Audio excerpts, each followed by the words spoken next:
Hello, this is Blue Joe Saunders, WBO middleweight champion of the world. Subscribe to Sporting Icons to stay in touch with all the top news. God bless you all.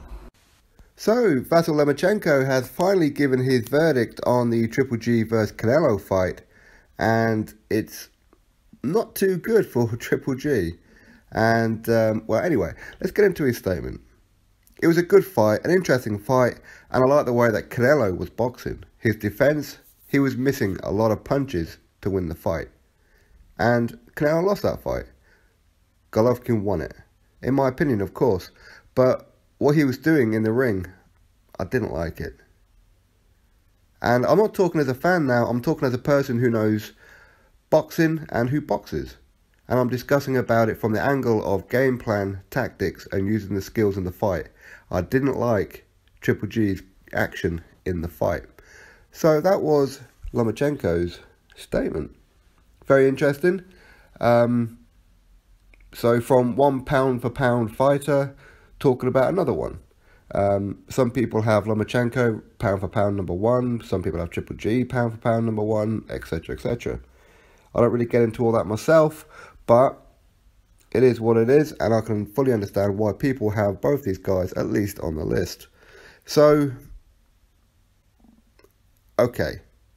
He didn't like Triple G's performance. Maybe he thought that Canelo was there to be taken out, and Triple G didn't use any kind of game tactic. He was just throwing punches, trying to go for the knockout, rather than dominate the fight, make it comfortable for himself. And to be fair, I think Canelo did hit Triple G a bit too often, a bit too easy.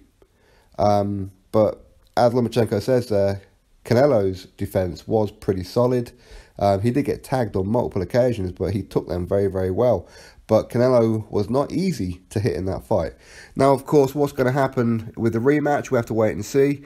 It looks like it's going to be on May the 5th. And we don't know whether that'll be in Mexico City or in Vegas, wherever that may be.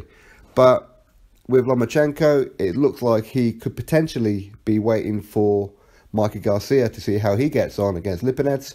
And if he manages to win, then maybe meet Mikey Garcia at catchweight 135 for a what could be called a super fight, right? Also, if not, he has the options to potentially unify at 130. So there's plenty of options out there for him. A fight that a lot of us would love to see would be Lomachenko going up against Tank Davis. But it seems that Tank and particularly Floyd Mayweather just want to avoid that fight like the plague. Don't blame them. Lomachenko has made his last 4 opponents quit. So anyway, time will tell if Triple G will do in the rematch what Lomachenko believes he should have done in the first fight. So drop your thoughts below as to what you think of Lomachenko's comments there. Do you think that Triple G made it a much harder fight than what it needed to be? Do you think that he should have adopted different game tactics? Drop your thoughts below. Click that thumbs up, subscribe. Catch you next video.